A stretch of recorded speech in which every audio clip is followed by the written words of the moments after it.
Hello, beautiful people. I deeply apologize. This is on me. It's just that I forgot the time change of my guests. They're always, where I am right now, the time never changes, but where they are, it does change. So I apologize for that. I hope you can join us. Thank you so very much, and I apologize on behalf of my guests. They're coming in now. Um, so thank you very much for that, and I apologize. This is all on me. I'm just texting them that I'm on live. Hello, hello, beautiful people. Apologies. It's on me. I apologize. I apologize. Yes, it's just that, this is the crazy things about. And can you guys hear me? I hope you can hear me. I'm deeply apologetic to my guests and to you, my subscribers, for that.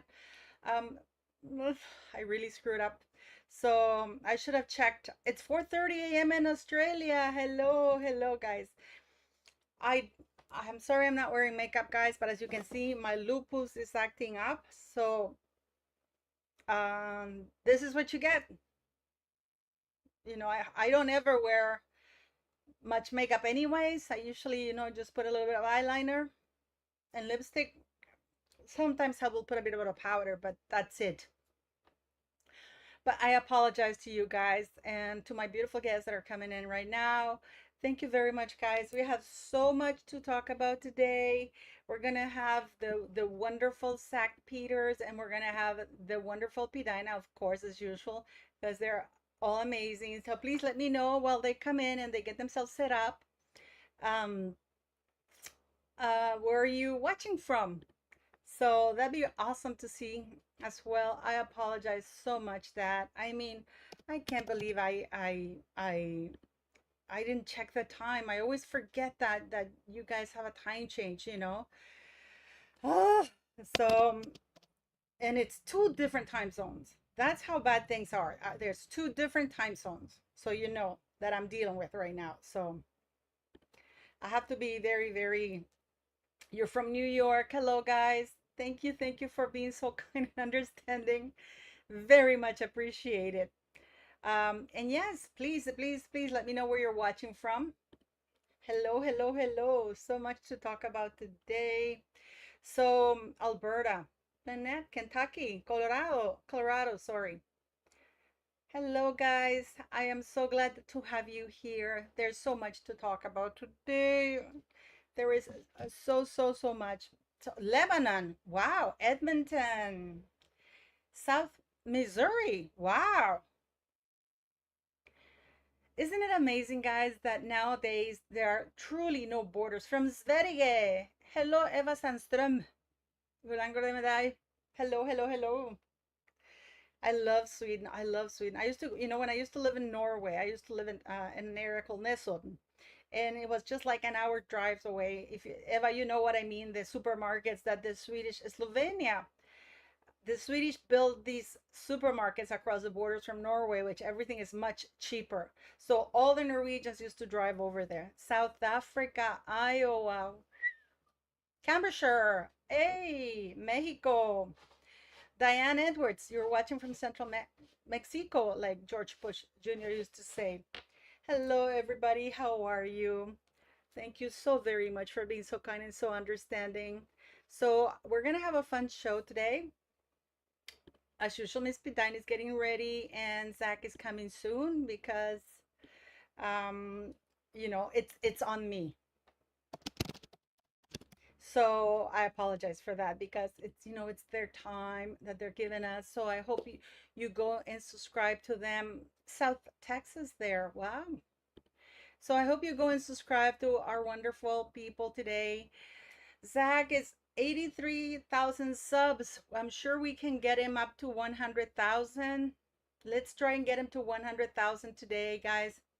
So please go check out his channel because he's amazing. He's funny.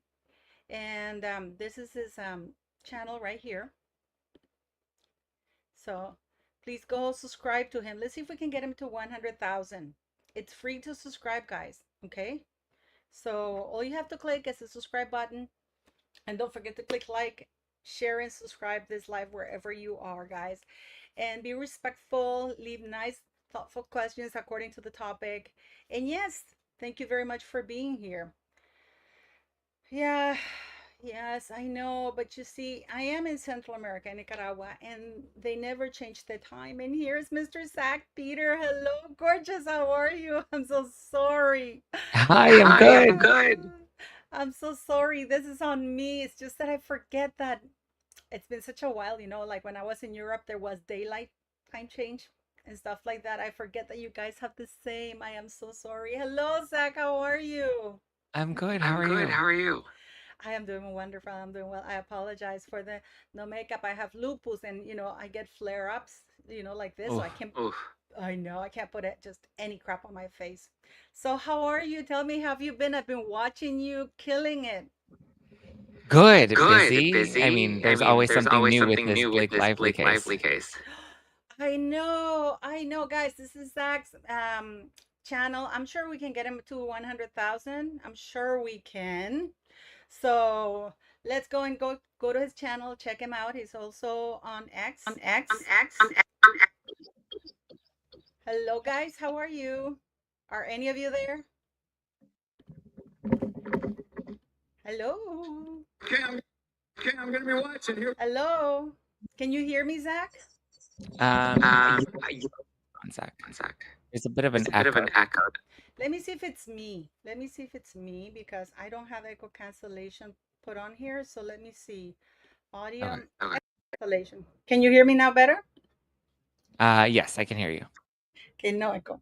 So Okay, perfect. tell me, okay, tell me. I People are confused. I am one of them because it said in the news that the judge granted Blake Lively her her eyes only order and that she won. That is like a particular win.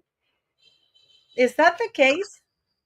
Not exact. It's funny because the news is all saying Blake Lively wins in court. She gets her protective order. So she was asking for what's considered an attorney's eyes only protection, which she wanted over all of the discovery. So basically, and I've had people that are court reporters or people that, are familiar with attorney's eyes only, and they all say that like it's really a cumbersome and pain in the neck process if they have an attorney's eyes only protection, especially when it comes to like depositions and having to black out certain things. But it's basically to make sure that whatever comes up in discovery can only be shared between the attorneys. So the attorneys cannot share that with their clients, and they also can't disclose any of the details that come up in discovery with any of their clients. So if Brian Friedman finds something that may be relevant to the case, he can't talk to Justin Baldoni about it because it would have an attorney's eyes only protection. And it would also make sure that everything would be like under lock and key so that there's no likely that anything would leak into the press.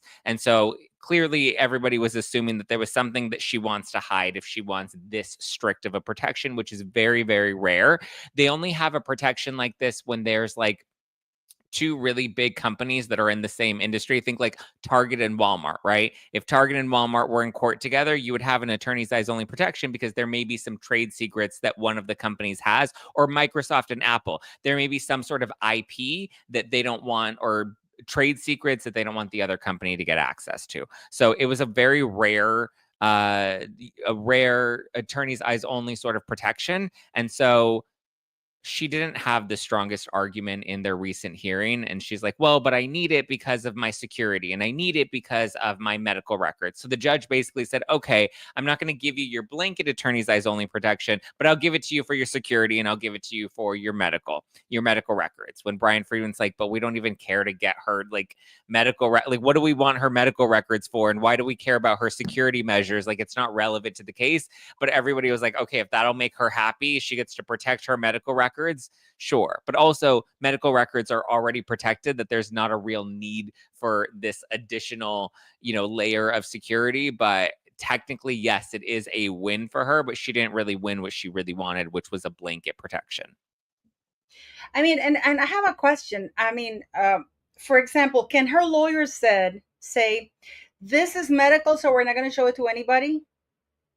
Or what? How does it work? Because they It can say depends anything on is it medical. depends on if it's relevant to the case, right? So like let's say she broke her leg. That medical record, unless it happened on the set of It Ends With Us, isn't really relevant to the case. So it's not something that would really be necessary for discovery anyway. And in this case, likely to not even be admissible. But so there are 4 categories that the judge did approve for the attorney's eyes only. One of them is business trade secrets. So if there's something that's part of somebody's business that's not related to It Ends With Us, like let's say a business plan for another movie that has nothing to do with any of these parties, the judge said you can't, that's not considered, that's definitely protected. The second one is her medical records. The third one is her security measures. And then the fourth one is for the privacy of third parties. So this is where the Taylor Swift, Bradley Cooper, Hugh Jackman, all the other famous friends will likely be protected here. So it's not going to, they're going to be mindful of their privacy. But if there's something that's relevant to It Ends With Us, it is able to be submitted and used in court in discovery. Thank you for subscribing, Carol, to Zack. And guys, Thanks. run to subscribe to him. What are you waiting for? So go subscribe to him. Yes, guys, I know I should be doing more in my Spanish channel, but listen, I am not Meghan Markle. I'm not Blake Lively. I do not have 28 producers, right, Zack? I mean, we're here, just us. Doing it all. We're a one-man show, or well, we at least don't have a staff of 80 people like Meghan Markle. No, and that Netflix thing. So basically, but that is really stupid because all the mainstream media is portraying it as a win. Yeah. Which it's not a win. Like she didn't really, I mean, sure, she got to protect her medical records, but again, like her medical records aren't the only thing that is a bit more of a win for her is she does get to protect the privacy of any third party. So like Taylor Swift. Now, Taylor Swift will likely still be dragged into this. She'll likely still be deposed, but she, so I explain it like this. If Taylor and Blake have text messages where Taylor confirms that she wanted the composer on It Ends With Us fired, that's allowed to be brought in as discovery. But if she's texting and she's like, oh my God, Travis Kelce took me on this date last night and it was so hot and we had the best time, blah, blah, blah, that's not going to be dragged in. Like they're going to protect her privacy with, any details that aren't relevant to the actual evidence of the case.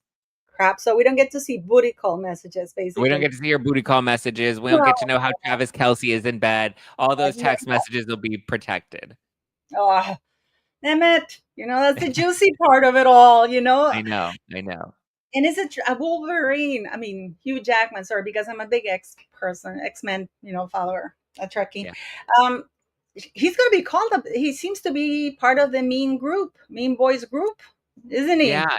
It looks like so we have Taylor Swift, Hugh Jackman, who's Wolverine, and then Bradley Cooper, I predict, will also be dragged into this because she thanked Bradley Cooper in the credits for It Ends With Us. Blake Lively thanks Bradley Cooper. And there are rumors that Bradley was part of a early screening of her edit of the film, that she had an intimate screening at their New York penthouse and invited some of her famous friends. One of them is known to be or believed to be Bradley Cooper. So we'll see if he ends up getting dragged into this as well. But I mean, those are 3 famous friends that they're not going to be able to protect and that very well likely may be deposed by Brian Friedman. It's interesting that you mentioned trade secrets, right? And wouldn't Blake Lively bringing on third parties that are not part of the contract to see that be considered like her betraying trade secrets? Because these people can very well come watch the movie, and that's not a man hiding under my sheets, by the way. That's Siri, my dog. She's just being annoying. Sorry, she's my producer. Sorry. Under the sheets, there's no man there, so unfortunately. So here we go. So wouldn't that be part of the contract? Isn't she violating the contract because she's having all these people who are not part of? You sign a contract, right, with Sony or whoever it is. Yeah, right? I mean, it depends because the hard part is she's also listed as a producer on the film, and at first they say that they just gave her that title. It was more of a vanity title, that's what the credit was, but then eventually she ends up fighting and she ends up getting her PGA mark, which is a very heavily coveted producer credit that basically says you did majority of the work on the film. You were one of the main producers. And so now, according to Justin Baldoni, they claim that she kind of bulldozed and bullied her way into getting that PGA mark. but it really depends on what the confidentiality was. But since she is technically a producer on the film, I can see how she may make the argument that, like, well, you know, I was technically allowed to take certain creative liberties because I was a producer. Okay, so I'm still, it's very confusing because I don't know these things in Hollywood, but usually these things are, um, ah, Linda Wagner. Thank you, Linda. Go subscribe to his channel if you find him so good looking. You're a lot of fun. I saw that because I was going like, what I'm still confused about, and maybe call me thick. Who do they have to show all the text messages among themselves, and then they say, okay, this is not going to be made public because we consider that this is medical, this is security, and this is that, or is it that the lawyers beforehand are going to make that decision? So that's kind of what she was fighting for. That's why this isn't really a win for her. She wanted to be able to mark everything attorney's eyes only, which again just really drags out the process. And she was trying to say that, you know, she wants to protect her privacy. And she was even saying that, like, all the internet sleuths and content creators are so hungry for information, then the press is so hungry for information that we're going to want to get our hands on it. And to a degree, that is true. But Brian Friedman was arguing, well, my clients didn't have any right to privacy when you leaked all of their text messages to the New York Times. When you put all of that out there in the press, they didn't have a right to privacy. And now, you know, what people don't really understand is that the CRD complaint, which was the original complaint that she filed before even filing her lawsuit, that complaint is typically confidential. The public doesn't have access to those filings. So the only way that made it into the press is somebody had to have given them that information, the complaint, and access to all of the documents. And so the argument that Brian Friedman's trying to make too is the New York Times admitted themselves that they reviewed thousands of documents and text messages to verify the claims that were in this CRD complaint. And Brian Friedman's like, well, if they had access to more information, they were using that to report on it, then there are certain protections that they're trying to exercise here that may not be applicable if they can prove that this was some sort of, you know, conspiracy in some way or collusion in some way between Blake's team and the New York Times to defame Justin. It's going to be a hard argument for them to prove, but I mean, they're going for it. They're trying. And so that's why they're trying to fight back and say she doesn't get to have all of this privacy now, considering she didn't give any of our clients that same privacy. The thing is, though, that I think there's one. I saw you with some lawyer. I saw your podcast when you were talking to two lawyers, right? That they brought this in, and they said, because I remember when this whole thing started, people were wondering how they got a hold of the messages. Remember? And edited the messages. That is illegal, isn't it? To put, I mean, the New York Times really. That's the New York Times, right? That the ones that they did that. Then they is that the New York Times who leaked it? Yeah. Then they put their professional reputation on the line by posting messages that were altered without due diligence. Yeah. And so they're arguing that, well, they technically did their due diligence. So they said that they did the bare minimum, which was they read a document and then reported on that document. And therefore, all they were doing was reporting on the document that they were given, that they trusted their source, they trusted this legal document. And so therefore, they didn't do anything wrong. And they even said that by giving Justin Baldoni, they gave him, so they reached out to him, I think like 9-10 p.m. the night before the article was published, and gave him until noon the next day to issue his response. And again, it was like on a weekend or just before the weekend, right before the holiday weekend. We had Christmas that was just days away. And so it was a little shady that they picked that time frame to give him in order to respond. But they said even doing that, they didn't have to do that. They were basically doing him a favor by allowing him to respond to the allegations that they published. So they're trying, unfortunately, the way that the law is set up in the US, we protect the press in this way, and they abuse this process by running stories like this that aren't their due diligence and that didn't really, you know, make sure that they fact checked everything before publishing it. So we'll have to wait and see how. So I'm sorry, I missed what was the issue? Can you just update me really quickly what you were referencing? Can you just hold with Zack and you talk with Zack just a little bit? I'm going to take Siri out because she's making a mess. Oh, okay. No, go. I just want to get updated on. I'm sorry I'm late, but go ahead. No, we were talking about the protective order that Blake Lively that the press is saying Blake Lively won in court and she got this protective order, and she didn't she was basically saying like, well, I want to protect my security measures and I need to protect my medical records.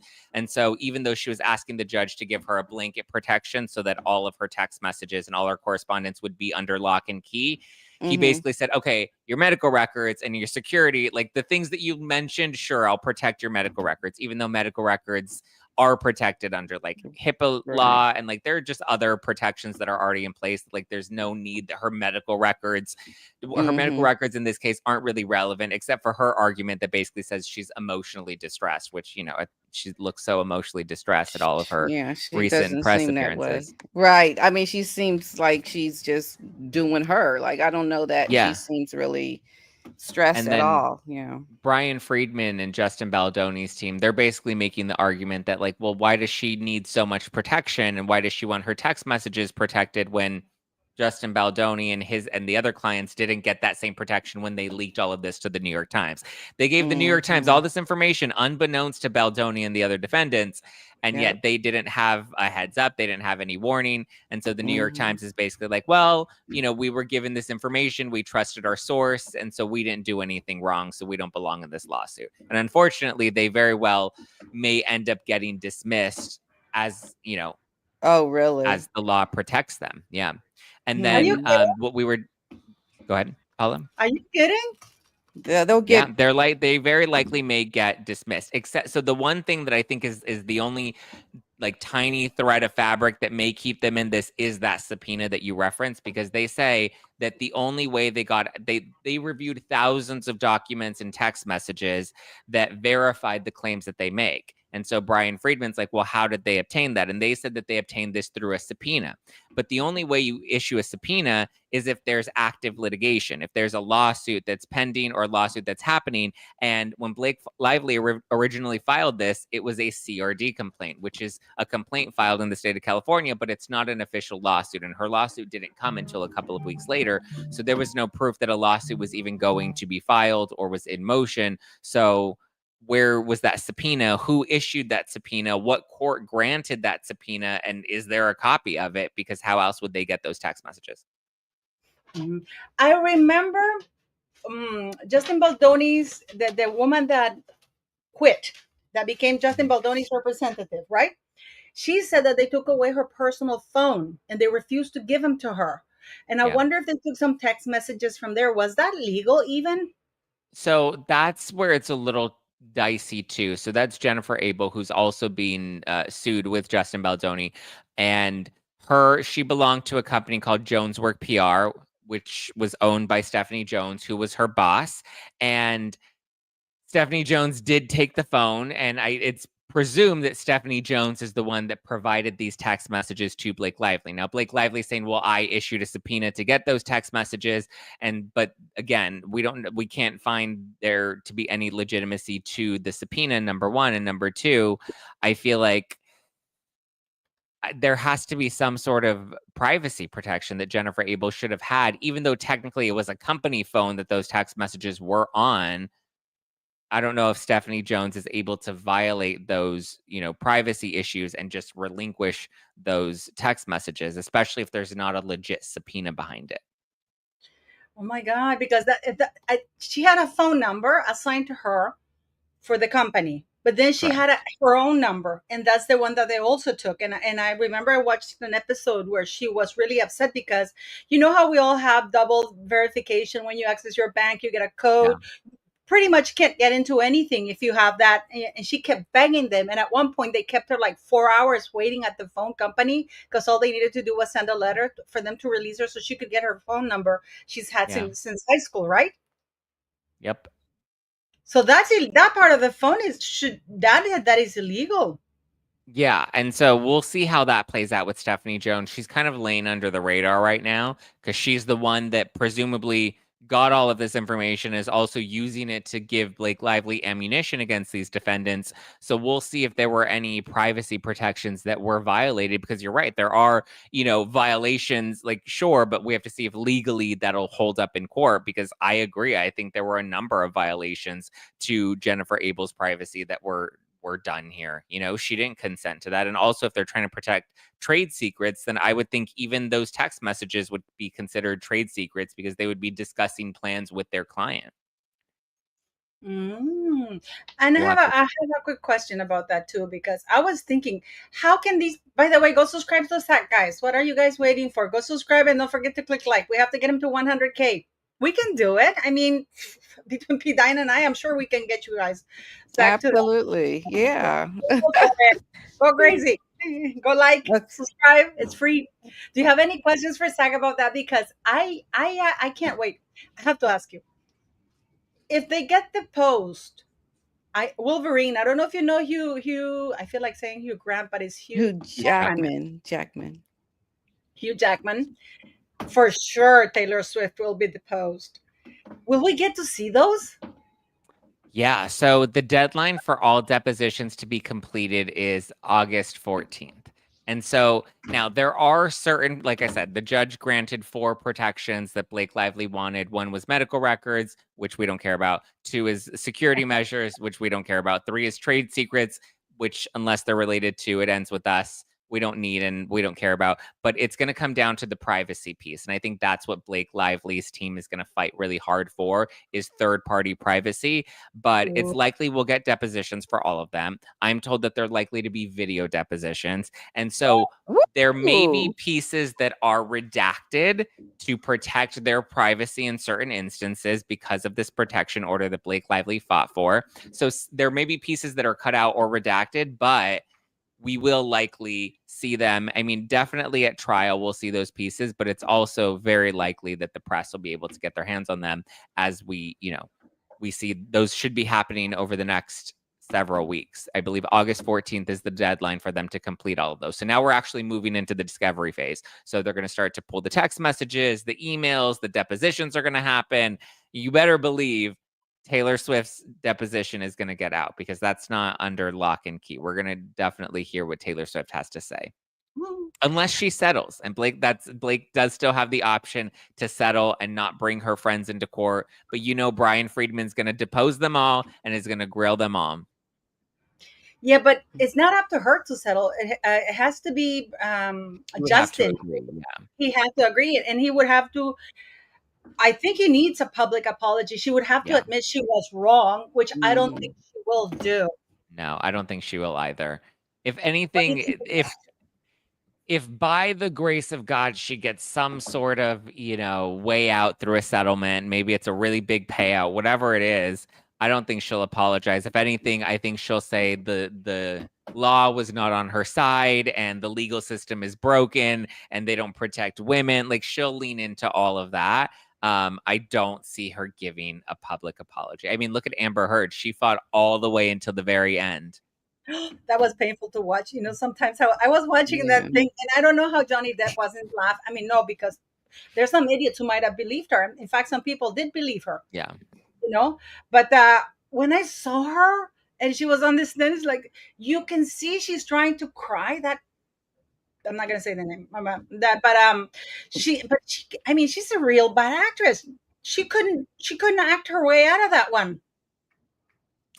It's crazy. I mean, and next Blake Lively is going to be deposed. Like, she's going to be up on the stand, and Brian Friedman's going to have to grill her. And he just did a really good interview on this podcast called The Town that I was listening to yesterday. And the podcast host was really grilling Brian Friedman because he seems to be very Team Blake. And so it was interesting. And I think Brian Friedman is the kind of guy that can keep his cool under pressure. And we'll see how it goes when he deposes Blake. She was trying to fight to say she didn't want him to depose her, that he's biased towards her. But the judge was basically like, you don't get to pick and choose who Baldoni chooses to represent him. Like, he's entitled to an attorney. And if that's his attorney and that's who they want to depose you, he has that right to do so. Oh, yeah. She didn't want Brian Friedman to depose her. Yeah. Oh God. No. Pidinale, we're gonna get the popcorn for that one for sure. You know, absolutely. That's going to be really interesting. They're not gonna do the depositions live.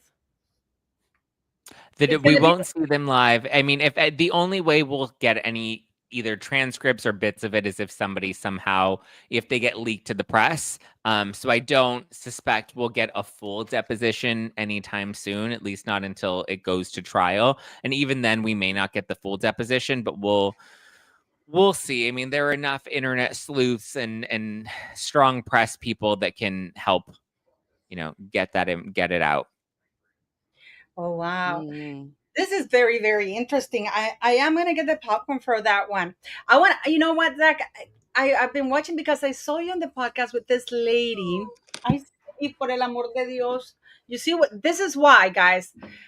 I've had dogs all my life. I never had a dachshund like that. I have never had, and Pidina knows this because she has a pug, and I'm sure you're watching Mr. Otis right next to you. Yeah.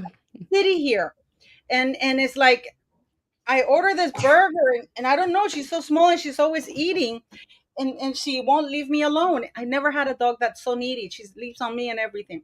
But it's just horrible. She's always harassing you too. It's so cute. Yeah, don't be fooled by her size. I've never had a dog like this in my life, and I've had dogs all my life. It's just, you think I'm joking? That's her. She's watching me. She's too cute. I know, but I wanted to show you something, Zach, because I saw you talking to this lady podcaster. I'm trying to think of her name, and she was saying that we hate Meghan Markle because we think she believes that she doesn't deserve. We feel that she doesn't deserve the opportunities, and that's why we. Oh yeah. What was her name? Because I do like Heather her. McDonald's, yeah. You were fab, and that, by the way, guys, that was great. You were fab there. But you know what? I don't like her because she has opportunities. Because, for example, you have Dakota Johnson. We know she's a nepo baby. Kate Hudson, Gwyneth Paltrow, but we know they're nepo babies, but they're talented and they're not hypocrites and they don't trash their families. Right. They don't lie like that. Yeah. I don't know if you've ever seen this. I wanted to show you this, Zach, because I don't know if you've ever. I know that Meghan Markle was not very big on your guys' radar, right? Until recently, right? So I wanted to show you this because this is Meghan Markle prior to marrying Harry. She was a daddy's girl, right? She was a daddy's girl. This is Meghan on this is her 11-year-old story, right? So this is her. This is the speech she gave before the UN that one of her previous agents had managed to secure for her, right? So she's at the United Nations. This is a great platform for her to bring her mom and say, I'm biracial and blah, blah, blah, blah, all that crap, right, guys? Well, listen, this is her talking about her story. I'm going to mute myself so there's no echo, okay, guys? When I was just 11 years old, I unknowingly and somehow accidentally became a female advocate. It was around the same time as the Beijing conference, so a little over 20 years ago, where in my hometown of Los Angeles, a pivotal moment reshaped my notion of what is possible. See, I had been in school watching a TV show in elementary school, and this commercial came on with the tagline for this dishwashing liquid. And the tagline said, "Women all over America are fighting greasy pots and pans." Two boys from my class said, "Yeah, that's where women belong, in the kitchen." I remember feeling shocked and angry and also just feeling so hurt. It just wasn't right and something needed to be done. So I went home and I told my dad what had happened. And he encouraged me to write letters. So I did, to the most powerful people I could think of. Now, my 11-year-old self worked out that if I really wanted someone to hear me, well, then I should write a letter to the First Lady. So off I went, scribbling away to our First Lady at the time, Hillary Clinton. I also put pen to paper and I wrote a letter to my news source at the time, Linda Ellerby, who hosted a kids' news program, and then to powerhouse attorney Gloria Allred, because even at 11, I wanted to cover all my bases. Finally, I wrote to the soap manufacturer, and a few weeks went by, and to my surprise, I received letters of encouragement from Hillary Clinton, from Linda Ellerby, and from Gloria Allred. It was amazing. The kids. We're going to talk a little bit more about this, Zack, but so you see, she went home and she talked to her dad, not her mom. Now, it's very important for you know by now that Mr. Markle Sr. was an Emmy-winning lighting director working at the set of Married with Children, and that and this lady Ellerby was one of the executives at Nickelodeon. Okay, just keep this in mind. I had to stop it because for copyright reasons, and then you're gonna see what happens next. News show. They sent a camera crew to my home to cover the story. And it was roughly a month later when the soap manufacturer, Procter & Gamble, changed the commercial for their Ivory Clear dishwashing liquid. They changed it from "women all over America are fighting greasy pots and pans" to "people all over America." To go unheard at the change that, in my opinion, is to mobilize girls and women to see their value as leaders and to support them in these efforts. To have leaders such as President Kagame of Rwanda continue to be a role model of a country which has a parliamentary system comprised of 64% female leaders. I mean, it's the highest. We need more men like that, just as we need more men like my father, who championed my 11-year-old self to stand up for what is right. In doing this, we remind girls that their small voices are in fact not small at all, and that they can affect change. You know what is so key to me when you hear that is how non-important her mother was. Mm-hmm. Because that story has been told several times and she's always referenced her father, but she never has really referenced her mother during this time when she was pre-royal. So it really gives you insight and relevance into how important he was in her life. He was everything for her. And then all of a sudden, Meghan wants to redirect the narrative that her mother is the one who has always been there. But that's not the truth. It's just so insightful into what we see with Meghan and her mother right now, that it's really just trying to reestablish a relationship to be meaningful now at this time for the sake of her branding herself and getting, away from her father. For the reasons that I think we all believe that, she's embarrassed. She wants to redirect the narrative that she's more, aligned with her Black mama now, who wasn't there for her during the times when she was always talking about her life when she was younger. It was always her father. Yeah. It's just unbelievable to me how disingenuous this woman is, how she really wants people to believe that this is how it's always been. and it's Did not. you see that? Have you ever seen that, Zack? That clip? I don't think I've seen that clip specifically, but I know of the story, and she changed the commercial, and And you that's know, not the even relationship. true. That's You not know, even. that's not Which I even don't true, believe Zach. that that's true. I don't believe that's true Right. either. So You really think? I interviewed her father on my channel, and you know, he told me that he actually got that Linda Ellerby to do a special on Meghan because Meghan never heard back from any of the people that she wrote letters to. You know, she never heard back. And so Thomas Markle, in all his wisdom, thought, you know, I know people in the industry. I can get her to feel like, you know, people can hear her story to make her Yeah. feel special. And that's what he did. It wasn't, you know, these people doing this because they read her letter. That's all a lie. It's not true. What is worse is that can you imagine? This is what she was like 34, yes, sort of 34 years old before the United Nations, and the only story that this woman has achieved is a soap story at the age of 11, which is not even true. And then she says, you know, and I feel bad for her father. He wrote the letters. The letters that she received. He wrote them because he felt so bad. Because the little princess, nobody, you know, nobody listened.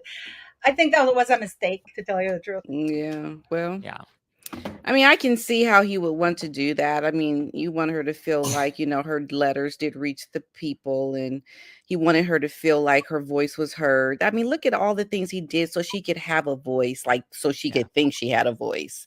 And look how she repays this man. Look how she Yeah. repays him. And you You know? know, the only reason, you know, her mom staying in line is because she likes all the being with the royal family. She likes getting all the nice press opportunities with Meghan and Harry.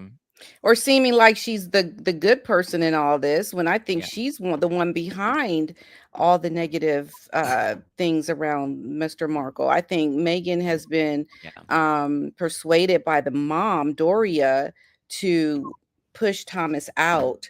And you know, before all this happened with Meghan being in the royal family, Mr. Markle was always very good friends with Doria. They had a very close relationship. And I think once Doria got into the, you know, the high life, they wanted to push Thomas Markle out. And Doria had a hand in doing that. And Meghan, you know, fell in line with it. Otis, I'm babysitting, and he's getting on this little. And this is the commercial. This is the actual commercial, Zack, that her father organized with Nickelodeon, with that lady, Ellerby, that it was a friend of his and she owed him a favor. So this is the actual, we're not going to watch the whole thing because I can't stand her. I'm sorry, I can't stand her. Just can't do it. My name is Meghan Markle. I'm 12 years old. Nick News. I hate my wimpy toilet bowl cleaner. Commercials, they do say a lot of things that most people don't even notice. Mostly like laundry and dishwashing commercials. The gloves are coming off. Women are fighting greasy. Something to be done because I was furious. Women are fighting greasy pots and pans. And I said, wait a minute, how could somebody say that? I think I'll write a letter. The president of Procter & Gamble Company, Cincinnati, Ohio. Dear sir, last week at my school, we decided to watch the news for social studies. While through the channels, we saw a commercial for the new Ivory Clear dishwashing liquid. In the commercial, they said women are battling grease, meaning only women. And wasn't it a class project? I don't think it was her just doing a social studies project and wanting to write a letter. Like the teacher had all the students do it. And not only that, a lot of people wrote in about that saying of women all over the nation. People were writing out about that. And it was changed because of all the backlash from all the people around the country that didn't like that messaging. That's the reason why it was changed. Oh, you're muted, Paula. That's why I wanted to talk to Zack about. Zack, you're muted. That's why I wanted to talk to you, because this is why we don't like her. Because one of the reasons. Yeah. Yeah, but this is why, about what, because it's such a hypocritical thing to do that now she has discarded her father. She keeps lying even more. I mean, every show she has used has been to clap back to the royal family, to her critics. Yeah. I mean, I don't know if since you started covering her, have you noticed if you have gotten an increase in hatred or anything for that matter? I mean, yeah, her and Blake and, all the Amber Heard supporters that now want to resurface, they're all in the comments about how, you just hate her. You're just a hater. But I'm like, but they're like, I don't even say I hate her. I just get like, she's become so. Her inconsistencies bother me. Her lack of transparency bothers me. Her trying to pretend she's so relatable when she's just not. And I just feel like so much about her is disingenuous that for me, it's like, I can't relate to her. And there's nothing about her that I like. Like at least Gwyneth Paltrow or, some of the other Nepo babies that you referenced, at least they don't shy away from it. They don't pretend to be relatable. They don't try to be attainable. Like Gwyneth Paltrow does not care. Gwyneth Paltrow's like, I'm going to live my life and I'm going to do all my crazy, wacky, goopy things. And I don't care if you think I'm crazy. I'm just going to own it. And yeah, I'm rich. And yeah, I came from privilege and it is what it is. Like, deal with it. Whereas Meghan Markle still tries so hard. Like when she's like, oh, look at, I'm wearing my Zara pants. And then she has her $1,500 cashmere sweater when she's filming the Netflix show. Or she's just like, oh, Mindy Kaling's coming over. I hope I have eggs. Let me make her some quick frittatas. And it's like, no, you had that all planned and orchestrated, and the producers put all the eggs in the refrigerator. And like, it's so many of those things that are just not real and relatable. Yeah. And she doesn't even need to try to be real and relatable, but she forces that down everybody's throat. Right. And also trying to make her seem like she grew up in poverty or that she was not middle class. Her dad made very good money. Yeah. She was never a latchkey kid. She didn't grow up on TV dinners and the $4.99 salad bar at Sizzler. Those are things that she just wants to try to sway herself to a narrative that she thinks will make people like her. And all it does is all you're doing is revealing who you are to make people not like you. Yeah. Yeah. You know how I know she watches our channels? Because we've been doing a lot of videos about this. I don't know if you know this, but when she was signed up for the second season of Suits, she threw what she called a Sayonara Zara party because Zara, the label, was beneath her now because she thought she made it rich. So she gave all her friends her Zara clothing. This is why it's so funny that now she says, I'm wearing Zara pants. This is you know what I mean? It's the pretentiousness and the lies. And when I was watching you with the lady, I'm like, oh my God, no, it's not. That's not why we don't like her. She's a liar. She's lying. She creates hate. That's one of the things that for all of us, it's like, you don't mess around with your family like that. Like, that she has, I don't know if you saw on Netflix, she had a Samantha Markle's daughter, Ashley, that she claimed she could invite her to the royal wedding because the evil royal family, right? That's not true. Right. Why did she have her in her show? That's true. Why isn't Good Ashley point. on her show? Or her Maybe relative she will. We know the guest that she met with for season 2. No, I have 2 for sure, but none of them are her Black relatives from Georgia on the Ragland side of the family. Okay. I don't know if you know this, Zack, but Inside Edition did a whole thing of her Black relatives, where she comes from, or like they have the lineage, how her great-great-grandfather was born as a slave and everything. And then they all say, oh, we'd like to see you, Meghan. But she didn't need to travel to Nigeria, by the way, to meet her relatives in Georgia. Yeah. Yeah, she would never do that because she doesn't want to be relatable to real people that are, she wants to just really keep an arm's length distance from people and make it seem like she's, relatable to people or wants to be up close to people. I think the people that she is, like the people she met with in New York, I think she pays those people. Like there has to be an army of people who are out there doing things on social media to give out her narrative, because there really is a lot of pushback against Meghan. Even the story I told you about with that indisputable guy, what's his name, Richie, oh my goodness, they were talking about her show and why all these women are racist towards Meghan. They were saying that it's because these are white women that are racist against Meghan. This is why they don't like her show. And so they were showing all these TikToks of these women talking about why they didn't like Meghan's cooking show.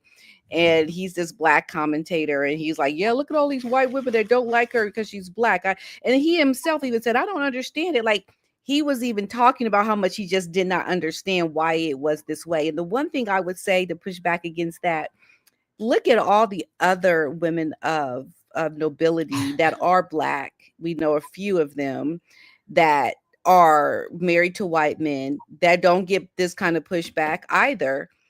You know, it's Meghan and her character, but it's interesting that he would default to being racist, why people don't like her, and not even understand why people are like that towards her. Like, you're giving it away, like you don't even understand why people are doing this, but you assume and you default to it being about race and not really understanding. And that's what people don't get. They don't understand the narrative that has been building up since she came into public life with us understanding who she is, why people don't like her. They just jump on the, you know, the train all late and try to figure out, oh, it must be racism to a woman that don't even look Black, you know? So it just really, when I saw him, because I watch his show all the time, when he was talking about Meghan, was like, oh my gosh, no, you know? So that to me, I think is just not good. I think that could even catch on to even other commentators who are like more high profile, calling out it being racism. But yeah, that's not the case. It's just like Blake Lively. Everyone thinks that they don't like her because of sexism, like because they can't use racism in that one because she's whiter than the Pillsbury Doughboy. So instead, they're just saying it's sexism. Right? Yeah. They show up late, want to report on something that's like hot news now. You're late to the party. Really understand what people are saying, and the haters or the people that are saying these negative things that you say are hate. They need to understand the back history of Blake, right? That's what I started doing. I started looking at her interviews, like, why are people saying anything about her? And then, you know, understanding like, well, how do I feel about her when I watch her in interviews? I mean, she came off very nasty towards that one Kirsty reporter. Yeah, I'm like, oh, and so you have to understand why people are feeling this way about these people, these women, and not just want it to be a narrative speaking point. Yes, she can, sweetie. Back there. I wanted to ask you, Zack, do you think that the reason why people are giving Meghan more of a pass or something is because in the United States she wasn't really well known, and you guys are only starting talking about her because of the royal family? And I want to ask you this because if you didn't know anything about Meghan Markle and the first thing you hear or see is their Oprah Winfrey interview, would you have believed her? Or would you say, this horrible family or... Yeah, I mean, to answer your first question about like nobody really cared. We knew that she was on Suits, but like she wasn't super famous, and I think she really wanted to set herself in a different caliber of the type of actress that she is and the projects that she involves herself with.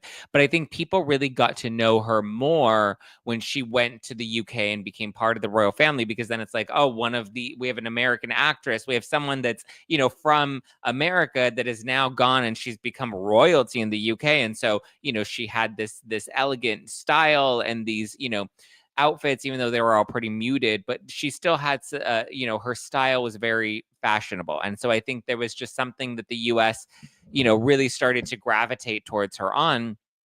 And that's really where she became popular here in the US. And then when she came back, I feel like now the tide is turning, because now people are seeing the real Meghan Markle, and they're seeing like, what, it was so bad. I call them the royal refugees, because they had to flee Canada to seek refuge at Tyler Perry's mansion here in California. I saw that, but it's just always surprising because people say, but she's unlikable because they put out so many stories of how sweet she is, and it's just us Devo people. And I gotta ask you something, because I don't understand how Netflix is still supporting this woman when that she put up this website, right, where she already has her stuff out, right? But the trademark, it's still pending. So anybody, I can put up an As Ever right now. And the problem is there's already two other enterprises, As Ever Photography, which is trademarked.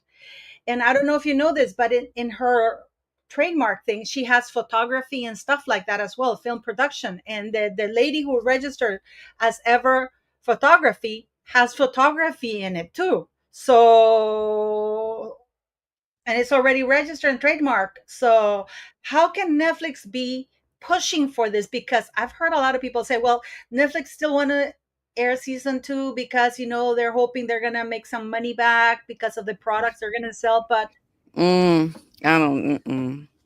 I don't think see it happening. I don't. I I mean, don't. I think, look, the show is not even in the top 10 now. Like, we all knew that was going to happen. It happened with Spotify, right? And things are going to keep going down. Do you think people are going to show up for season 2? I think it's just setting the tone that a lot of people are just not respecting the choice of Netflix. A lot of people have canceled their memberships because of all the money that they gave Harry and Meghan, and this is the content that they put out. I don't understand why they think they need to keep it going. I think they need to make a decision and give real talented people opportunities. Yeah. And this is for the people in the United States that you're watching, because I know you have an audience, Zach.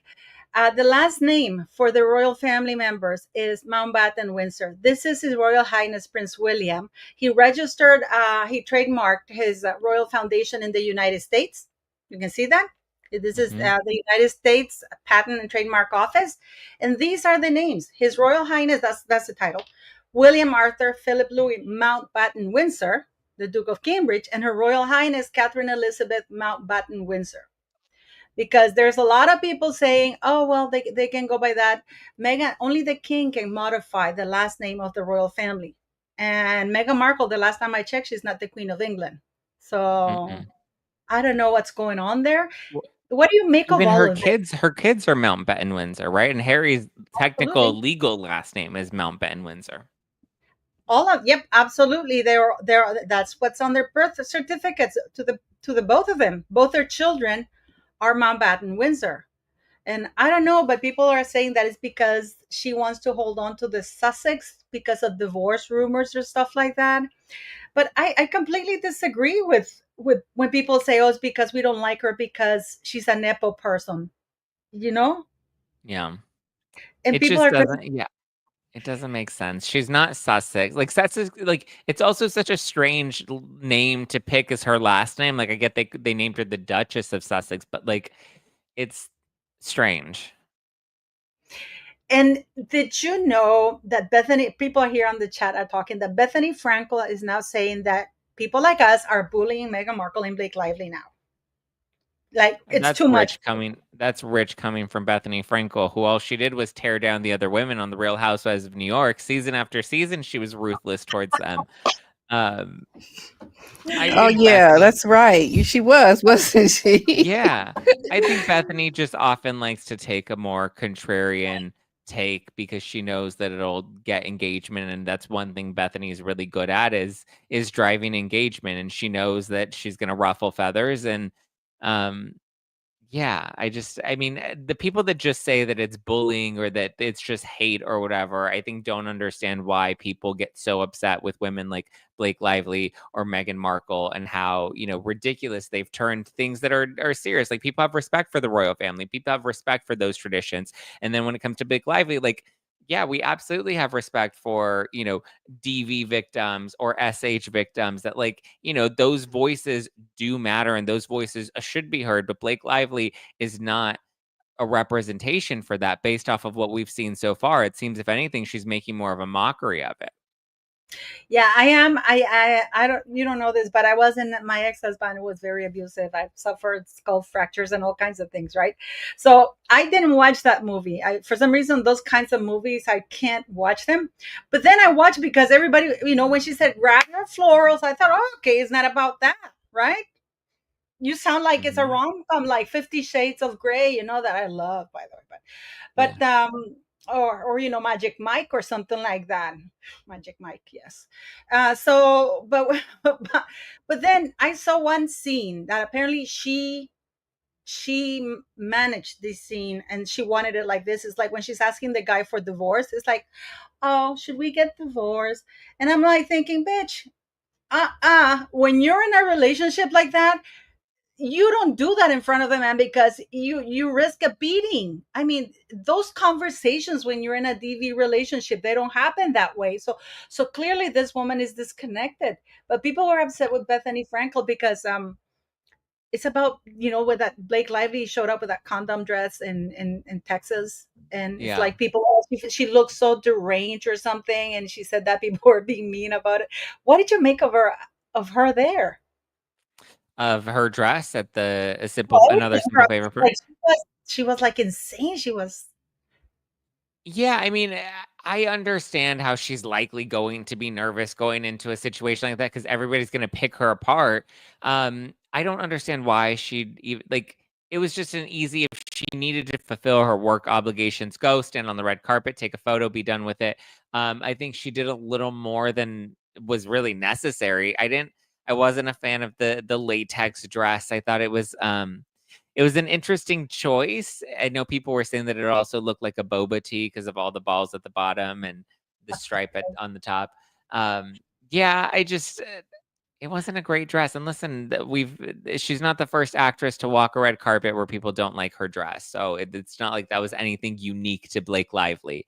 For Bethany to say that, people were bullying her because they just, I don't know, they just hate her or whatever. But it's like, but you have to remember, like, there's a reason behind people's disdain for her right now, and it's because she's made a mockery of such serious topics that, like, now people don't see as serious when she's the face of it.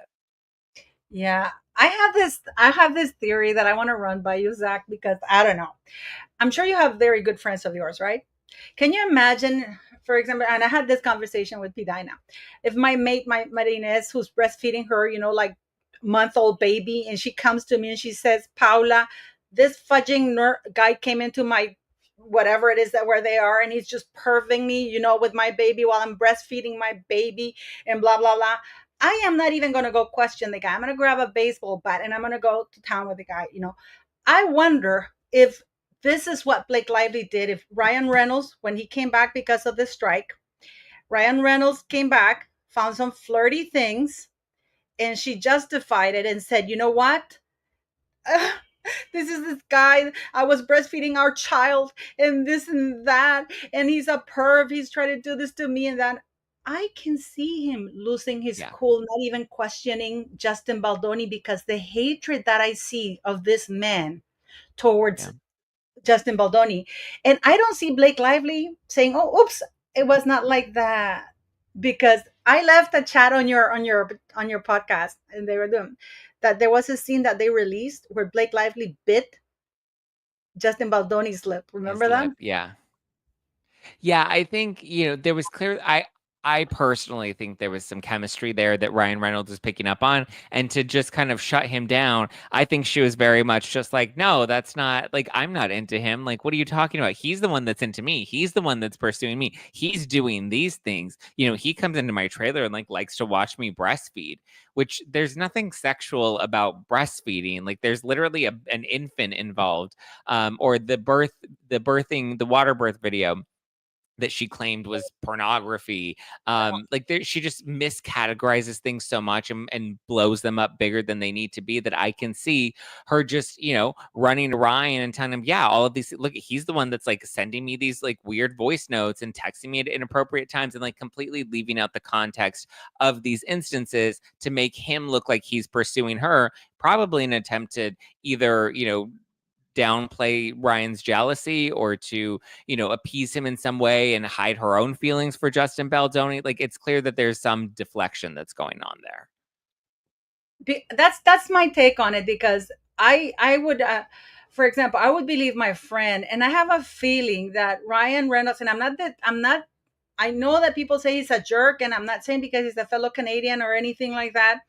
But I can see the reaction, because you think of your wife in a vulnerable situation, breastfeeding your child, and you have this man in a position of power that he probably thinks is nobody, and he's coming and taking advantage of his wife at a vulnerable. Can you imagine that, guys? And I ask you to put yourselves in that situation, because, Zach, I'm sure you have a friend that if she were to come to you and said, "This happened to me," you would believe her. You wouldn't even You'd doubt believe it. it. You would have you wouldn't question that. You would absolutely believe it. And I think he probably got really upset and hated Justin Baldoni for it. But it's like, at some point, the writing's on the wall, and we're seeing that she's grossly misrepresenting things that she's presenting as, arguments for her case that are just not accurate, or that, appear to be exaggerated at this point, that make her and her credibility really lack.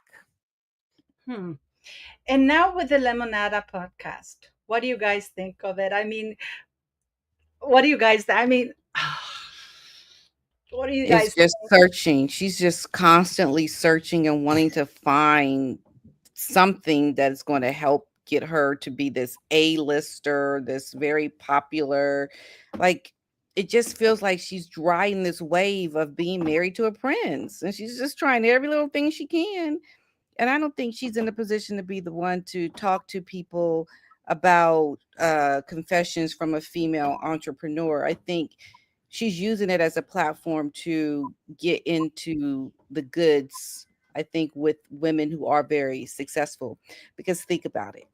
If she were really doing something to help with what she's always talked about doing since coming into this relationship with Harry, she would have done something where she was meeting with up and coming female entrepreneurs wanting to get off to this good start of building their business, and maybe she could bring in some connections for these women who are really trying to start a business. She would put herself in the position to help others, but yet she's doing this because she's trying to help herself with her relationship building with very successful women for her business. It's not about helping other people. It's about helping her, and that's what I find disingenuous about Meghan. What do you think, Zack? Yeah, I mean, first of all, the concept's not original. We've seen all of these girl boss podcasts that came out back in like 2016, which is right on trend with her 2015 Pinterest Netflix show of like, let me make a rainbow, fruit platter. There are things that we saw 10 years ago that are nothing unique or innovative now. This podcast, to me, seems very similar to her Archetypes podcast, but obviously she's not going to have her famous friends come on the show anymore, because I don't think she has any left that are willing to pull in any favors. So I think she's going to lean more into like this women entrepreneur, which again, that trend was popular back in like 2017, 2016. I don't think the podcast is going to do that well. I don't think anybody cares to see Meghan Markle as some sort of, business thought leader, because like, what has she done in the world of business? Like, she doesn't have a successful business. Like, you could even say Kim Kardashian could do something like this because she at least built Skims, right? And she had KKW and all of that stuff. So you can say fine. Or Kylie Jenner, right? Despite what people want to think about the Kardashians, at least to a degree, they've been able to, whether you want to say it was Kris Jenner or whoever, they're still the face of these very successful brands. So if they were to have a podcast like this, it would make a little more sense. But like, Meghan Markle's never had a successful business. She's never, she's now just riding off the coattails of the royal family. And, that still seems to be ringing true to this day, because now she wants to be Duchess of Sussex again, which is how she's credited in the Netflix series. So I don't understand her. I don't understand any of her moves, and it just continues to, I think, lose. I mean, it's overexposure at this point. It's too much, and people don't want more of her. They want less of her, but yet she keeps jumping into the public sphere. And it's like, just like her privacy. It's like, if you want privacy, then stay out of Hollywood. And then, now it's about the hate, and she doesn't like the hate and the bullying, but it's like, but the more you expose yourself, the more you're going to attract that sort of negative reaction from people.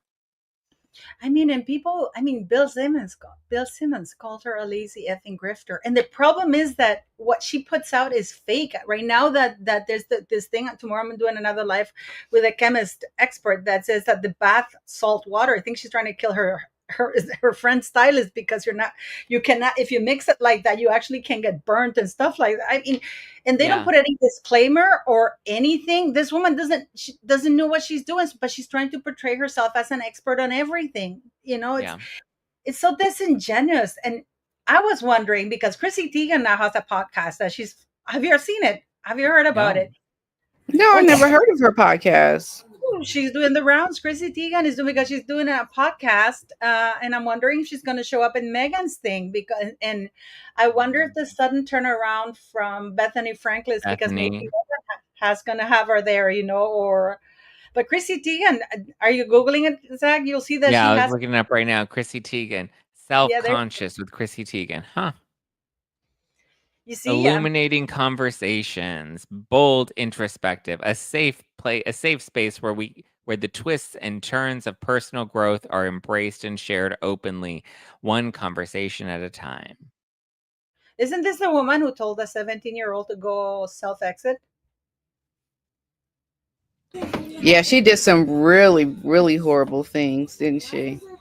Why are these people still getting a platform? I don't get it. You didn't know that, Zach? Oh, I'm glad I told you about it. Yeah. So I'm wondering if Bethany Frankel is gonna suddenly turn around. Is Yeah, because I think Bethany. I did predict Bethany being on Meghan Markle's podcast. I think I can definitely see that happening. And Meghan inviting Bethany to come on, and that's probably why Bethany may have changed her tone with Meghan Markle. I can see them doing some sort of collaboration. We just saw Bethany Frankel and Alex Earl collaborate because now Alex Earl has exited Alex Cooper's podcast network and she's gone solo. And so we saw Bethany and Alex on TikTok together. And obviously they're doing a podcast interview now. So I can see that. Bethany's going to do everything she can and leech off of every other brand that she can hook herself to stay relevant. Yeah, but I mean, how can Chrissy Teigen put out those things, that podcast, saying that that's a safe space to come and talk to her when this is one of the most hateful women out there? I mean, I think they're trying to work to change the narrative. Maybe I think behind the scenes there's things that are going on that we don't know about, and it doesn't make sense. And I think that's what's happening. Absolutely. I mean, you can't deny all the negativity that Meghan gets. I mean, this guy on Indisputable, if he's speaking about her, it's starting to get a wider reach. More and more people are starting to discover this and really going to take a side. And hey, I don't know. Maybe Bethany is going to the other side. but it's such a shame because we were not. I hated that she used the word bullying. Yeah. Because we were not I don't bully Meghan Markle. I criticize her lies and I call her out on her lies repeatedly, but those are lies. The chef who went on GB News and he said that he was asked to be a consultant in her show and he said no thank you because she might get my stuff and then pass it on as hers and I don't want to have anything, and it was terrible. And now he was all over the news because he's getting death threats. Yeah, and I think even Netflix came out and said that that's not true, that he was never hired to work on Megan's show, which I don't think he said he was hired to. I think he said that the offer came up and he figured out what show it was and he ultimately declined. But yeah, But it's, he did give his opinion on how the show was, and he said it was pretty terrible. And that's why he said it was boring, which it was boring. I mean, anybody that's trying to convince themselves that the show's actually good and they sat there and binged all 8 episodes that are making, rainbow fruit platters at home, like you're kidding yourself. Also, those fruit platter, like nobody's eating that fruit platter. The You know fruit's how gonna go expensive bad, that is, that fruit platter she cut up. Yeah. She didn't have, other than Mindy Kaling, whom she bullied on the show, because Luke, it's like mocking her accent and, hey, my name is Sussex, don't you know? No, she doesn't know because she's not your friend. If but I mean, nobody knew. I don't even think Harry knew that she said that because Harry knows better.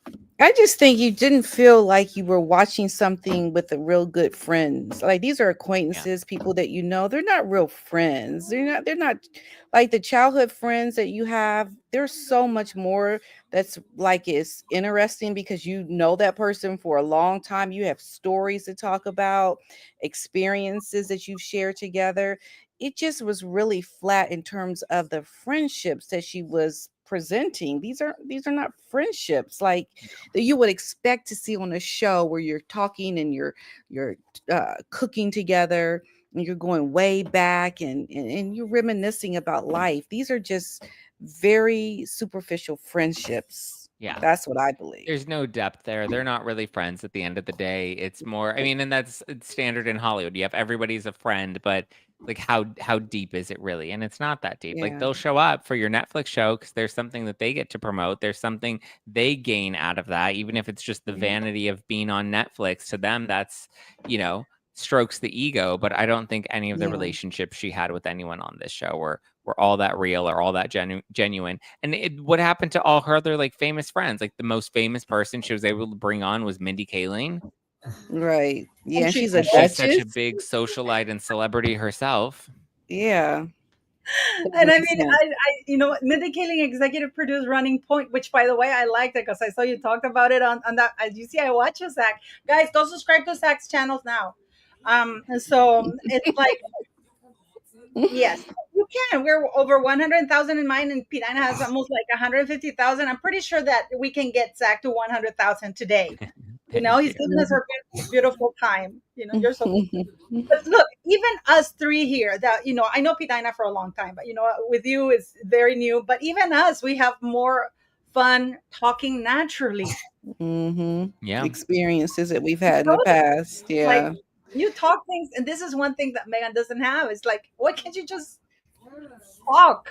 Yeah. And so be so sterile about everything. Can you So imagine, sterile, Zach? so overthought, so over analyzed. You know, I mean, the fact that she has 80 people working on this Netflix show tells you that like every detail is over analyzed, and you know, like who needs 80 people to produce? I mean, and you can just set up your own camera in a pretty kitchen and put this out there with the same Pinterest topics, and you'll have the same show. You don't need Yeah. all these people and all these fake friends that are really not your friends at the end of the day. No, they're not. And I wonder what's okay. It's been 1 hour and 16 minutes, and I apologize, guys, because I want to apologize to Zach and to Pidina because I didn't take into and you guys, I forgot the time change in the United States that you guys move 1 hour ahead and some others move 1 hour behind. Oh, So I, that's right. Yeah. yeah, Pat, I was counting I on was that. wondering where you were. It's like, okay, she hasn't started yet. And called me. You know, it's like and then I went to X because I was saying I'm gonna look into Zach to make sure that he's still coming. But Zach, I wanted to ask you something when you started because I saw you with your friends. I saw you have this podcast, that podcaster, right? That you guys do. Yeah. Yes, I think it's I love it. It's hilarious. But can you imagine, for example, the opportunity that Meghan Markle had or has still?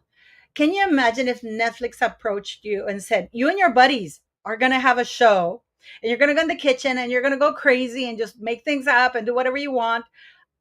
I can guarantee you guys, and you have like $20 million, you have like all the cameras in the world. I mean, I can guarantee you that you guys will still be silly and fun and Yeah. not pretentious. Yeah, I mean, she was wearing like all white and nude colors and she's cooking in the kitchen, and it's like you can't cook and like actually enjoy or have a pleasant experience in the kitchen without being worried that you're going to stain your clothes or get the blueberries or your preserves on your $1,500 cashmere sweater. Like it's just so not relatable. And you're right. If this were me and my friends and we were in the kitchen, first of all, we would also be whipping up cocktails every week or in every episode, the way she had her little cocktail with Mindy Kaling. But even then, the champagne didn't even make her any more fun. She was still so stuck up and stale. I'm like, get the broomstick out of her butt and like give her a shot of tequila. Right. Something. Yes, like, let's girl, loosen this loosen chick up up a a little bit. bit. Yeah. I agree, Zach. Yes. But can you imagine? This is the only woman I've met that's had so many opportunities given and she screwed them up. She can't even register a trademark. Yeah. I mean, It's true. guys, I mean, can you imagine what would you do, Zach, if they tell you, guys, go subscribe to Zach? I can't see without my glasses, so I don't know what the subscriber count is, but you're letting me down. So I was gonna say, what would you do if I mean, would you have like a more approachable concept? You know that she talked about her mama's cooking, you know, or she says she's from Nigeria. Nigeria even gave her an honorary title. Remember, Pat? Yeah. Oh, yeah. Why did she do a Nigerian dish? Yeah. Talk about her experiences from, Well, See, that would actually have been a great idea if she would have did an episode with her mom, made some sort of, dish that came from, their family lineage or where she grew up or whatever it is. Or even if she wants to be like my mom and I, because remember she said that they love, what was it, Taco Bell? She's like, oh yeah, we love Taco Bell. What if you brought mom and you had mom come and we remade Taco Bell tacos, but like in the kitchen, or Jack in the Box tacos, but like let's make our own versions. And you know what? Let's riff and reflect on what it was like growing up, because she was so close to her mom growing up, right? But let's reflect on what that was like so that people can get an insight into my life. That's really At Home with Meghan. You know, like that's how they try to pitch the show. Is it's like, oh, this is At Home with Meghan. You're really gonna get a peek behind the curtains of what she's like in the kitchen. But it's like her mom, her dynamic with her and her mom, like people would actually look forward to seeing something like that, rather than they want to see her make candles out of beeswax from her bee garden in the backyard with the bees she doesn't even want to go near, she knows nothing about, and with her makeup artist for 15 years that she doesn't even know is left-handed. Yeah, Oh my God, absolutely. that was so funny. That was so funny, Zach, that you mentioned, because if you have your buddies, like from that long, you would think that you would know the minimum. She was surprised he lived in New York in a little flat. Is like, oh, really? And I love your guys. Zach, I swear to God, whenever I'm down, I watch that one that you did, where you where you're talking about, how can we all learned about the makeup artist with Meghan, because she didn't even know anything about him there. It's like, how can this is the things that she's so disingenuous. This is why, when she says friends and she talks about her friends from childhood and then none of them are there. Yeah. What about the one friends from when she was at the tennis match for Serena Williams and she was sitting with all the empty seats? Who were those two friends from college, right? Did you know that she did that, Zach? Zach, did you remember when she did that, where she was at Wimbledon and she had all the seats around her emptied? Yeah, she was with Samantha. She is the director of Soho House memberships. She's the same one that she went with Blake Lively to her baby shower at the San Isidro Ranch. Blake Lively was there with Meghan Markle to celebrate her baby shower just like 3 months ago. She's they all know each other through Soho House, which is not a good thing, So but also, where's Serena Williams? Like, if Serena's her friend, like why isn't she on this show? Because you can make the argument that, like, oh, well, her college friends, she doesn't want to expose them to the public life because it's so hot and people are hard and people are all the haters are gonna be mean to them. But it's like, well, Serena was your friend, right? Like, then why? Like, Serena's familiar in public. That, like, you think? How about Kerry Washington? Wasn't she at her birthday dinner? Yeah. Kelly Rowland, who said Kelly that Rowland, who said that she didn't need a title from that horrible royal family because she was born royal herself. And I'm like, check yourself. How about Beyonce? Didn't Beyonce call her my black princess? Right. They're no longer associating with her. That's the irony of all of this. They have disassociated themselves with her, or they are minimizing their contact to her because they have been told by their own PR that when you are aligning yourself with her, it affects your brand, because there's so much negativity around Meghan. And I think that's what's happening with these celebrities. They want to save face to an extent, like show that they like her, but they don't really want to align with her too closely. Otherwise, they would have followed her on Instagram. Well, I know Kerry Washington has, but they would have been so much more upfront around the things that she's doing. You would see her with them more. They would have been on her show. It just, you don't see that really tight-knit friendship. Is very superficial. These friendships. I mean, Hillary Clinton took a plane and she went to see her at Frogmore Cottage. Oprah Winfrey took several trips to England just to see Meghan Markle. How about George Clooney's wife, who gave her the private plane for that baby shower? I mean, if they're going to give, and you know what? Oh, this is a good one, because I'm pretty sure none of you knew that, because I told Pidina this today. And I sent her the article today, but not very many people know this about that when Meghan Markle was went for that baby shower, you meant in New York, where her mom, by the way, was not invited. Her mother was not invited at the baby shower that all her rich pals threw in New York. And George Clooney's wife, whose name is Amal Clooney, if I'm not mistaken, that's her name, Amal Clooney. Mm-hmm. She gave her plane. Well, Meghan Markle secretly dropped by her mom Doria's Raglan house and Compton. So she took a detour using a private plane to go visit her mama, but the mama was not invited to the baby shower. Yeah, she probably said she wasn't going to fly out to New York, and if she wanted to see her, she had to come out to LA, and that's Yeah. what she did. She just flew out to LA, not really caring about, those carbon emissions, those big talking points that they have about saving the planet, but yet wants they to don't do save the anything to planet. do that. Yeah. Yeah, she's to this day, even though she was trying to save the planet, she's taking the Netflix show, she took the peanut butter pretzels out of one plastic bag and then put them in another plastic bag, and then used another plastic bag for the piping of the cake later in that episode. Right. Yeah. They're just a big walking contradiction, or Megan is. It's like, you just shut your mouth, girl, and just go live your life and stop trying to get people to believe there's a certain kind of way about you when we can see you can't even live by the things you're saying. Yeah. So hypocritical. You know what I would believe? If she did a show and actually told us the truth about how she snatched Harry. Right? But she doesn't. But it was a friend, and the friend set her up, and she had to use the letter H so that she kept his anonymity, which the whole story is so. I wanted to ask you, when do you think she met Harry? I don't know. Wasn't she still married to that other guy, and they were living in Canada? She was living with Corey Vitiello. But when do you think she met Harry? I want to quiz you here.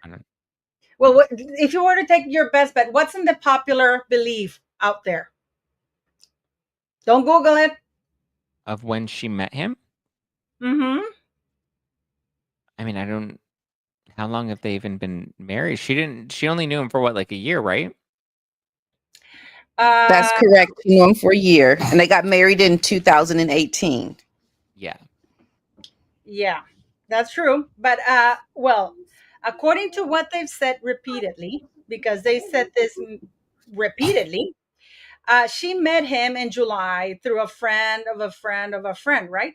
Do you know that she did a movie called The Dater's Handbook, right?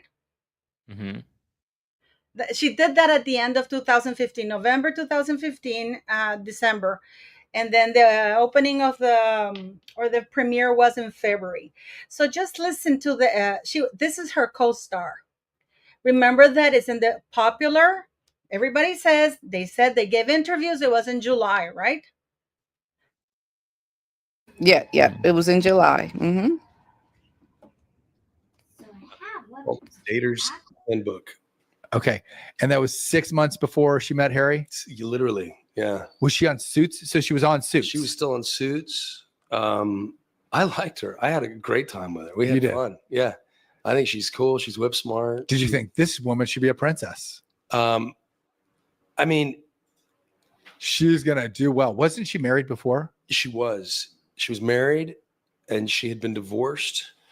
And then when I met her, she was dating this guy in Toronto that she wasn't that into. And I was like, why are you dating a guy you're not that into? Like, you just got out of a marriage you weren't that into. Like, yeah, go be free. So she texted me and she's like, I took your advice. I broke up with the guy. Now I'm free. Footloose and fancy free. And I was like, good for you. And then our movie aired in February. And then in March, she's like, hey, I met somebody. I was like, oh, that's quick. She just said, I met somebody. Yeah. She's like, I met somebody. And then radio silence until October. And then in October, I get my last text from Meghan Markle that she was like, the news is going to break today. Yeah. The guy that I met is Prince Harry. I'm like, holy shit. And she's like, I'm bouncing. I don't think I cleared the friend list. I didn't vet. Wait. No. Because I would have heard if you went to the royal wedding. So she met him in March. No, he received a text saying that she met a guy in March. Yeah, that's what in March. She met him in March. Don't forget that in the Instagram account of Corey Vitiello, her that he was living with her, taking care of that dog that died. By the way, yeah, they celebrated Easter together because I have all the pictures and I've done videos showing that they're putting together things in bed in April. On July 22nd was the last Instagram because he has chain restaurants in Toronto called Flock, which is the roasted chicken is fantastic. The salad is organic. It's beautiful, guys. If you're ever in Toronto, go to Corey because he's such a nice guy. And the food is amazing. He loves it. This is where Meghan Markle got her roasted chicken because it's a rotisserie. It's a high-end rotisserie in Toronto. So she was living with Corey Vitiello. She was engaged to Corey Vitiello. She was definitely sneaking around with Harry when she was with Corey, but doesn't want to, recognize that because that's shady. Shady. Before we go, what do you think is going to happen, Zack, with her limonada thing? It's not going to last. Nobody's going to listen to that. I can give you one guest that she's going to have. Is Claire Keller, the lady who designed her wedding dress. Okay. Riveting. People that she's hired or people that she's, okay. Yeah, I don't think this is going to last very long. You think so? He doesn't think. Nobody's going to listen to it. I mean, they may listen to the first or second episode to like gauge the interest, or if there's like a celeb or somebody that people are interested in, sure. But outside of that, like there's no. It's going to be very boring, I think. Yeah. I mean, Meghan's just not a very exciting person. She's not good at interviewer. She couldn't even do the own interview when she was on Spotify. She had her producers interview the guests. She didn't even sit for some of the interviews. So what makes us think that she's going to show up to this Confessions of a Female Entrepreneur and it's going to be interesting? A female founder. It's going to be not. Who is she? That was crazy that she had them edit together their interview and her asking the question. That was crazy. Yeah. That's so wrong. This is the thing that I don't get. And people say, for the people, when they ask you, I mean, you have so much to say. I mean, you have to come back, Zack, because there's so much to talk about. But I want to know what's going to happen and when people tell you that we are bullying Meghan Markle, we're not bullying Meghan Markle. I can show you. I have so many things that I can show you where she got her 43% Nigerian story from. I sent it to you, Georgina Lawton, who was a lady from Sussex who published her book in 2020. And Meghan Markle went on 2022 and said that 2 years ago, she had found out she was 43% Nigerian. And when the woman asked her, which tribe? Oh, I still haven't really looked into it. You know what I mean? And it's like, this is like Blake Lively thing. I think it's going to go to court all the way, to tell you the truth, because I don't see it. Or do you think, okay, do you think Taylor Swift is putting pressure on her to settle this? I think Taylor Swift, I think Hugh Jackman, I think Bradley Cooper, none of them want to be brought into this. And the fact that they're likely going to end up getting deposed and have to answer questions under oath, like that's going to be, they don't want any part of this, because they also know that once they get deposed, those depositions are likely going to leak into the public. And then what? They don't want any of that stuff to get out. They don't want any association. I'm sure their teams, their agents, their managers, their publicists are fighting to not be part of any of this. But that's kind of the reality. Once you kind of open up the can of worms, you can't put it back in the can. But wait a minute. You said that the depositions can be made public. They likely will be. They'll likely be made public. Yes. So we will see it. We will mostly. That's why if they get to the deposition phase, those depositions will likely be public. So I think that if they do settle, it is to protect Taylor Swift, or even, I mean, it may even be to protect Blake. Like, I'm pretty sure they're going to try to argue that they need someone. I don't know. They're going to pull every string that they can, but there's no way you can keep those depositions from getting out, whether it's going to be over the summer when they're done, or it's going to be at trial. Like, this is going to come out at some point. But it's not going to happen now, because there's a for next year, right? This is going to be for next year, or that this court. The depositions are going to be happening over the summer. They have until August 14th to complete them and submit them. And so now we're in the discovery phase. So we'll see what unfolds over the next couple of months. But should trial move forward, the trial is set for March 2026. So a year from now. Oh my God. I just want to see Wolverine deposed. I want to know what he has to say. Will Ryan Reynolds' mom be deposed? Because she was part of It's that. possible she was part of it too. Yeah. And Colleen, that the book woman. Colleen Hoover will probably be deposed, I'm sure. And that weasel Brandon Sklenar. I'm sure he'll get dragged into it as well. I'm sure all Jenny Slate, they're all going to get dragged into it. Oh my God, this is going to be It's so going to get messy. It's going to get, I mean, trials are very, very messy, and we're just starting to get into the mess. Like, if people think it's been messy already, like, we're just now getting into the discovery phase, which is where it really gets messy. We haven't even gotten into the arena yet. This is just waiting in line to get our tickets, and now they've just opened the doors. That's a good way of putting it. Yes. It's like when they open the doors and everybody just rushing in there. But the problem that we're having, this is not like Johnny Depp's. This isn't a federal court, so we can't see it. It won't be televised, will it? It likely won't. I mean, it won't be televised. I mean, unless the judge is like, you know what, we're gonna open up the doors and allow cameras in. It's probably, we're not gonna get anything. The best we're gonna get is if, you know, they let court reporters come in that can then, you know, tell us what was going on and report after the fact outside of the courtrooms once the day's closed. But yeah, we won't see it. Won't get a televised trial, but. I mean, that's again, even if we make it that far, like, I think this summer is really going to be a make or break part. Think so? I hope. Yeah, I think so. Justin can't settle without an apology, because then he'll look really bad. Then his career will truly. That's the only way. That's the only way to save his reputation, is if she admits that this was not true, and I just don't know if she's going to do that. Yeah. Do you think Ryan Reynolds is gonna come out of this okay? Or I think Ryan Reynolds will be fine. I think majority of his fan base don't really care about this stuff. I mean, unless he gets deposed, and well, I mean, most of his fan base now are all like the Marvel fans, right? And Marvel fans care about what goes on in Marvel Universe, and they care about, you know, getting to meet Deadpool at Comic-Con. That to them, I don't think they care about any of this Hollywood drama.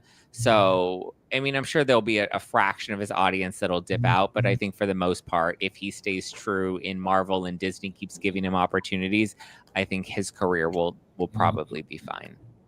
Oh my God.